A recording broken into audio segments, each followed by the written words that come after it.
All right, we cut across live to Srimanta Shankar Dev Kalakshetra, where President Draupadi Murmu is right now present. ৰাজ্যখনৰ বিকাশৰ যাত্ৰাক অধিক গতিশীল কৰি তুলিবলৈ মাননীয় ৰাষ্ট্ৰপতি মহোদয়া আমাৰ মাজত আজি উপস্থিত হৈছে। দেশৰ ৰাষ্ট্ৰপতিৰ সন্মানীয় পদ অলংকিত কৰাৰ পিছত অসম ভূমিলৈ এইটো তেখেতৰ প্ৰথম ভ্ৰমণ। মই অসমবাসীৰ হৈ মাননীয় ৰাষ্ট্ৰপতি মহোদয়াক পুনৰবাৰ এই পবিত্ৰ ৰাজ্যখনলৈ স্বাগতম জনাইছো। আপোনাৰ আগমনে পবিত্ৰ অসম ভূমিৰ গৰিমা দুগুণ বৃদ্ধি কৰিছে। আপোনাৰ আগমনে আমাক আনন্দিত আৰু গৌৰৱান্বিত কৰিছে।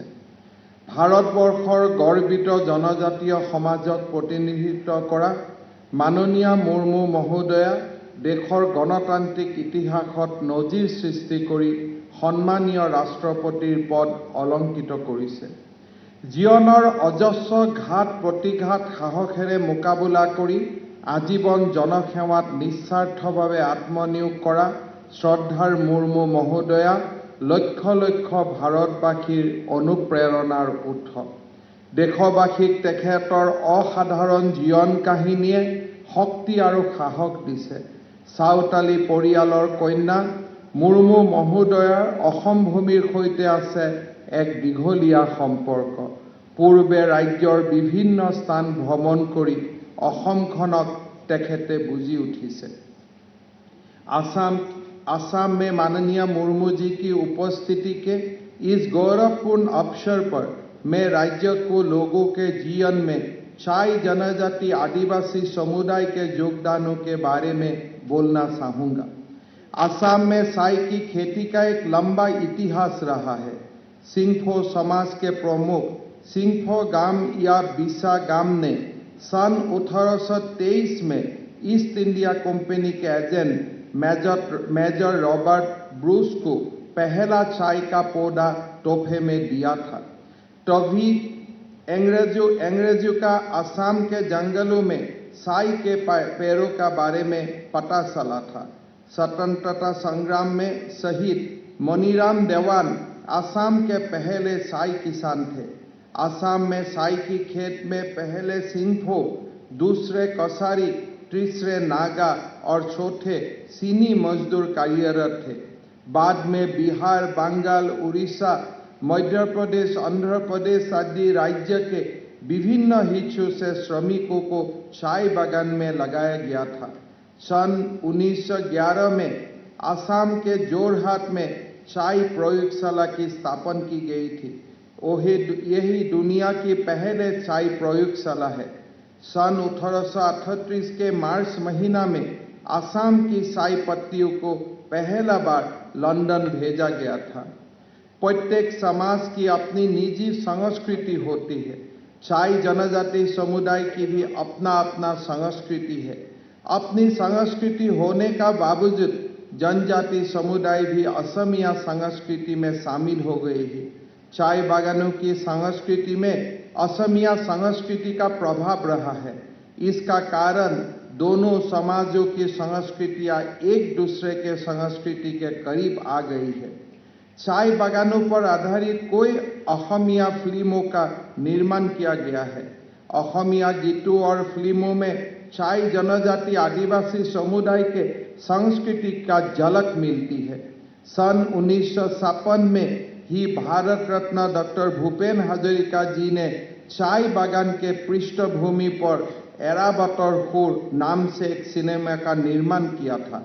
चाय बागान के ये पृष्ठभूमि पर ही डॉक्टर भूपेन हजारिका जी द्वारा निर्मित एक प्रसिद्ध सिनेमा है शामिली मैम साहब। चाय बागान के झूमर गीत और नृत्य अब असमिया संस्कृति का एक अभिन्न अंग बन गया है। असम के जनजीवन की महत्वपूर्ण भूमिका निभाने वाले चाय जनजाति और आदिवासी समाज के विकास के लिए हम निरंतर प्रयास कर रहे हैं। हमारी सरकार चाय जनजाति और आदिवासी समुदाय की भविष्य की पीढ़ी में को शिक्षा प्रदान करने के लिए कदम उठा रही है। आज के इस समारोह ने माननीय राष्ट्रपति महोदया अपने कर कमलों से ऐसी 100 मॉडल हाई स्कूलों की आधारशिला रखे। इस महान उद्देश्य के लिए इस विशेष कार्यक्रम का आयोजन करते हुए हमें बेहद खुशी हो रहा है। हमारे राज्य में लगभग 70 लाख साई जनजाति आदिवासी लोग निवास करते हैं। चाय बागानों के छात्रों को शिक्षा प्रदान करने के लिए बागान का अधिकारियों ने शुरुआत में कोई प्राथमिक विद्यालयों की स्थापना की थी। उनमें से अधिकांश विद्यालय क्लास 8 तक ही थे और पर्याप्त संख्या में उच्च माध्यमिक विद्यालय न होने का कारण अधिकांश छात्रों ने अपने शिक्षा आधा में ही छोड़ दिया था। हमारी सरकार ने केवल 1 वर्ष के भीतर ही 97 हाई स्कूलों की स्थापना की है। अन्य 22 हाई स्कूलों की जल्द ही चालू किया जाएगा। इस परियोजना के लिए हमारी सरकार ने 238 करोड़ रुपया का खर्च किया है। मुझे ये बताते हुए बेहद खुशी हो रही है कि हमारी सफलतापूर्वक पहल के कारण इन स्कूलों में 16,140 छात्रों ने प्रवेश लिया है। राज्य सरकार ने इन स्कूलों में 737 शिक्षकों को नियुक्त किया है। स्कूल के फर्नीचर और अन्य कार्य के लिए भी 20 करोड़ रुपया का खर्चा किया है। आज माननीय राष्ट्रपति महोदया द्वारा साई बागान में ऐसी और 100 आदर्श हाई स्कूलों की आधारशिला रखी गई है। यही विद्यालय साई जनजाति और आदिवासी समाज का नई पीढ़ी को उत्कृष्ट शिक्षा प्रदान करेगा। इसी के साथ मुझे ये बताते हुए खुशी महसूस हो रही है कि राज्य के प्रत्येक चिकित्सा महाविद्यालय में चाई जनजाति आदिवासी छात्रों के लिए 3 सीट आरक्षित किया गया है। अर्थात 9 चिकित्सा महाविद्यालय में कुल 27 सीट उनके लिए आरक्षित किया गया है। हमारी सरकार का ये एक हिस्सा है कि आगे जाके हम 4 चाय बागानों में 1 हाई स्कूल का निर्माण करेगा और 15 हाई स्कूल का बीच टी गार्डन का बीच में 1 कॉलेज का हम लोग निर्माण करेगा और ये पूरा कार्यक्रम हम 2026 का आगे पूरा करेगा। आज की इसी समारोह में माननीय राष्ट्रपति महोदय राज्य में 3000 नया मॉडल आंगनबाड़ी केंद्रों का उद्घाटन किया है। इस परियोजना की कुल लागत है 750 करोड़ रुपए। शिशुओं के मानसिक, बौद्धिक और सामाजिक विकास में आंगनबाड़ी केंद्रों की भूमिका महत्वपूर्ण है। हमारी सरकार राज्य में आंगनबाड़ी केंद्रों को आदर्श केंद्र में परिवर्तित करने के लिए प्रयास कर रहा है। हमने राज्य में कुल 60,000 आदर्श आंगनबाड़ी केंद्र निर्माण करने का लक्ष्य लिया है। 25 लाख रुपया के व्यय से प्रत्येक आदर्श आंगनबाड़ी केंद्र का निर्माण किया जाएगा। राज्य में लगभग 1000 मॉडल आंगनबाड़ी केंद्र हाल ही में खोले गए हैं। आज फिर 3000 ऐसी केंद्र का आधारशिला स्थापन किया गया है। अगले साल पुनः 2000 आदर्श आंगनबाड़ी केंद्रों का निर्माण किया जाएगा। আজি অসম তথা সমগ্ৰ উত্তৰ পূৰ্বাঞ্চলৰ বিকাশৰ অনিৰুদ্ধ গতিৰে যাত্ৰা কৰিছে। মাননীয় প্ৰধানমন্ত্ৰী ডাঙৰীয়াৰ দূৰদৰ্শী নেতৃত্ব আৰু উত্তৰ পূৰ্বৰ প্ৰতি থকা বিশেষ স্নেহে অঞ্চলটোৰ উন্নয়নত নতুন দিগন্তৰ সূচনা কৰিছে। মাননীয় নৰেন্দ্ৰ মোদী ডাঙৰীয়াই প্ৰধানমন্ত্ৰীৰ দায়িত্ব গ্ৰহণ কৰাৰ সময়ৰ পৰা ৰাজ্যখনত বৰ্তমানলৈ 1515 কিলোমিটাৰ দৈৰ্ঘ্যৰ ৰাষ্ট্ৰীয় ঘাইপথ নিৰ্মাণ কৰা হৈছে। মোদী ডাঙৰীয়াৰ 8 বছৰ কাৰ্যকালত 9,879 কোটি টকা ব্যয়েৰে 1,812টা পথ প্ৰকল্প সম্পূৰ্ণ কৰা হৈছে। তদুপৰি 23,492 কোটি টকাৰে ৰূপায়ণ কৰা 894 কিলোমিটাৰ দৈৰ্ঘ্যৰ পথ যোগাযোগৰ প্ৰকল্পৰ কাম ৰাজ্যত চলি আছে। আনহাতে যাতায়াত খণ্ডৰ উন্নয়নৰ অবিৰত যাত্ৰাৰ অংশ হিচাপে আজি মাননীয় ৰাষ্ট্ৰপতি মহোদয়ৰ দ্বাৰা কেইবাটাও পথ প্ৰকল্পৰ উন্মোচন কৰা হৈছে। 53 নং ৰাষ্ট্ৰীয় ঘাইপথৰ শিলচৰৰ পৰা বদৰপুৰলৈ 4.15 কিলোমিটাৰ 2 লেনযুক্ত পথ, 52 ক ৰাষ্ট্ৰীয় ঘাইপথৰ গহপুৰৰ পৰা হলঙিলৈ 10.8 কিলোমিটাৰ দৈৰ্ঘ্যৰ লেন পথ দুটা আজি মাননীয় ৰাষ্ট্ৰপতি মহোদয়ে মুকলি কৰিছে।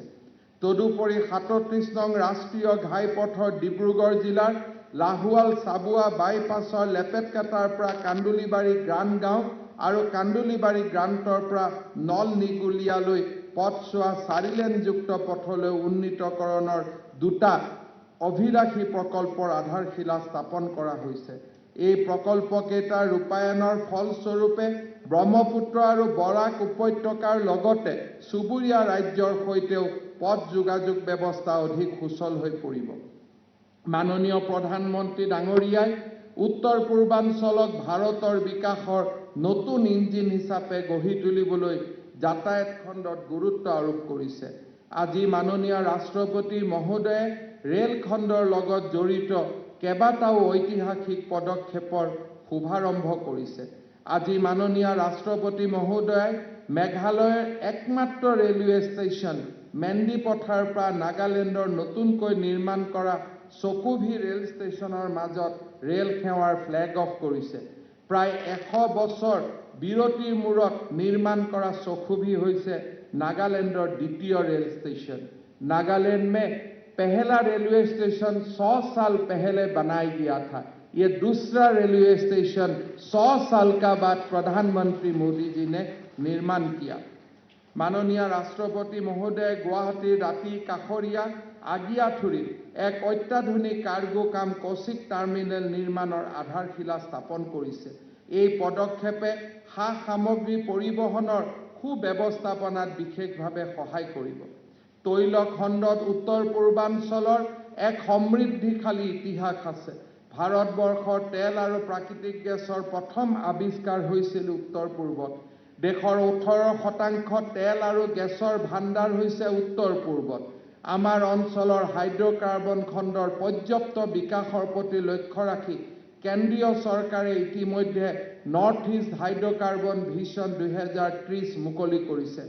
শক্তি খণ্ডত ৰাজ্যখনক স্বাৱলম্বী কৰা আৰু ডাউনষ্ট্ৰীম ইণ্ডাষ্ট্ৰী নেটৱৰ্ক অধিক শক্তিশালী কৰাটো চৰকাৰৰ লক্ষ্য। তাৰ বাবে শিলচৰৰ মইনা বন্দৰত অইল ইণ্ডিয়াই নিৰ্মাণ কৰা ৰাজ্যৰ 10 নম্বৰ ডিপোটো মাননীয় ৰাষ্ট্ৰপতি মহোদয়ে শুভ উদ্বোধন কৰিব। এই ডিপোৱে সমগ্ৰ বৰাক উপত্যকাৰ লগতে চুবুৰীয়া ৰাজ্য ক্ৰমে ত্ৰিপুৰা, মণিপুৰ আৰু মিজোৰামৰ এনাৰ্জি সিকিউৰিটিত সহায় কৰিব। যোৱা বানপানীত আমি বৰাক উপত্যকাত কি ধৰণে পেট্ৰল ডিজেলৰ সংকট হৈছিল, সেই সংকটৰ যাতে ভৱিষ্যতে উদ্ভৱ হ'ব নোৱাৰে তাৰ বাবে প্ৰধানমন্ত্ৰী ডাঙৰীয়াই ততাতয়াকৈ বৰাক উপত্যকাৰ ৰাইজলৈ এই বিশেষ সুবিধা আগবঢ়াইছে। मैं माननीय राष्ट्रपति महोदय को हमारी सरकार द्वारा ली गई कुछ विकासों कार्य का बारे में जानकारी देना चाहता हूँ। हमारे सरकार गठन से अब तक 38,933 युवाओं को सरकारी रोजगार प्रदान किया गया है। साथ ही तीसरी और चतुर्थ वर्ग के करीब 26,000 पदों का नियुक्ति पत्र शुरू हो गया है। हमारा यही लक्ष्य है कि अगली 6 महीना का अंदर 1 लाख युवा युवती को सरकारी खंड में हम लोग नौकरी का मुहैया करवाऊंगा। राज्य के राजमार्गों और मुख्य जिला सड़कों के उन्नयन के लिए कदम उठाया गया है। गुवाहाटी और उत्तर गुवाहाटी के बीच ब्रह्मपुत्र पर एक 6 लेन युक्त पुल का निर्माण तीव्र गति से चल रहा है। इसके अलावा अन्य 2 पुलों का निर्माण के लिए भी कदम उठाया गया है। सरायघाट पुल के पास ब्रह्मपुत्र पर रेल और वाहनों की आवाजाही के लिए अन्य एक नया पुल के निर्माण के लिए भी केंद्रीय सरकार ने मंजूरी दिए है। हमारे सरकार ने ऐसे ही कोई सारे जन कल्याणमूलक काम कर रहा है। आज आमी गौरव अनुभव करूँ যে আমাৰ ৰাজ্যৰ 19 লাখ পৰিয়ালে প্ৰতি মাহৰ 10 তাৰিখে বেংক যোগে 1,000 টকাকৈ লাভ কৰিছিলে। এই ধনৰাশিৰ পৰিমাণ যোৱা 10 অক্টোবৰৰ পৰা 1250 টকালৈকে বৃদ্ধি কৰা হৈছে আৰু 6 লাখ নতুন পৰিয়ালক এই আঁচনি আমি সামৰি ল'ম। माइक्रो फाइनेंस से ऋण लेकर मुश्किलों का सामना करने वाली महिलाओं को राहत प्रदान करने के लिए आसाम माइक्रो फाइनेंस प्रोत्साहन और राहत योजना के माध्यम से हमने लगभग 9 लाख महिलाओं को लाभान्वित किया है। किसानों से 940 रुपया MSP पर धान खरीदने के लिए हमने कदम लिया था। इसमें राज्य के लगभग 43,938 किसान लाभान्वित हुआ है। आज उत्तर पूर्व के सभी उग्रवादी समूहों ने या तो हथियार डाल दिया है या बातचीत की प्रक्रिया में है। दशकों को बाद पहली बार केंद्रीय सरकार ने नागालैंड, असम और मणिपुर की बड़े क्षेत्र से सेना की विशेष क्षमता अधिनियम AFSA को हटाया। हमारी सरकार दशकों पुराने असम, नागालैंड, असम, मिजोरम, असम, अरुणाचल और असम, मेघालय का जो सीमा विवाद है इसको भी सुलझाने के दिशा में आगे बढ़ा है। राज्य को नया पीढ़ी को ड्रग्स जैसे नशीली पदार्थ से मुक्त कराने का महत्वपूर्ण पदक्षेप लिया गया है। एक ड्रग्स फ्री असम बनाने के लिए हम निरंतर प्रयास कर रहा है। पिछले वर्ष के मई महीना से अब तक असम पुलिस ने 900 करोड़ रुपया के ड्रग्स बरामद किया है और 6,808 ड्रग्स डीलर को गिरफ्तार किया है। असम तथा नॉर्थ ईस्ट के विकास यात्रा में आज का यही दिन सुनहरे अक्षर में लिखा रहेगा। आज राष्ट्रपति महोदय के कर कमलों से उद्घाटन किया गया यही परियोजना को इस क्षेत्र में विकास के गति में और तेजी देगा। मैं फिर से एक बार माननीय राष्ट्रपति महोदय को धन्यवाद देता हूं। इसी अवसर पर मैं माननीय राष्ट्रपति महोदय से एक निवेदन करना चाहता हूं। आपने पहले भी असम भ्रमण किया है। मैं आपको हमारी राज्य की प्रकृति, संस्कृति और जीवन शैली को करीब से देखने के लिए एक बार फिर असम का चाय बागान और काजीरंगा को भ्रमण करने के लिए आमंत्रित करता हूं। आपके आगमन से हम कृतज्ञ होंगे। अंत में एक बार फिर राष्ट्रपति महोदय को धन्यवाद देते हुए और उपस्थित सभी लोगों को अपनी श्रद्धा प्रकट करते हुए मैं अपना भाषण को यही समाप्त करता हूं। जय हिंद, वंदे मातरम, भारत माता की जय। ইতিবাচক চিন্তাৰে সমাজক উদ্বুদ্ধ কৰিব পৰা বহুমূলীয়া ভাষণৰ বাবে অশেষ ধন্যবাদ মাননীয় মুখ্যমন্ত্ৰী মহোদয়। अब मैं असम के माननीय राज्यपाल प्रोफेसर जगदीश मुखी से विनम्र अनुरोध करती हूं कि वे कृपया इस विशेष सभा को संबोधित करें।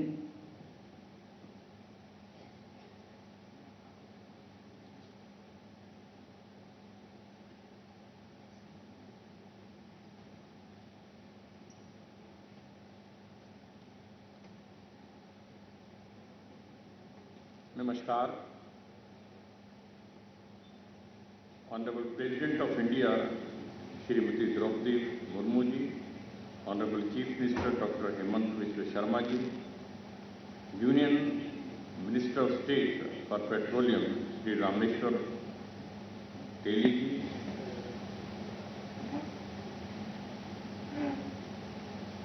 Dr. Ranuj Begu ji, Honorable Minister of Education, Shrimati Ajanta Neogi ji, Minister of Women and Child Environment, Government of Assam, Shri Vimal Bora ji, Minister of Cultural Affairs, Government of Assam, other dignitaries present over here. First of all, I extend my warm welcome to Honorable President Shrimati Draupadi Murmu ji to our state.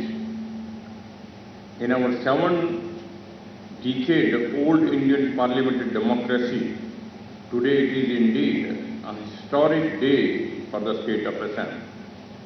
I feel immensely proud to be a part of this program in the august presence of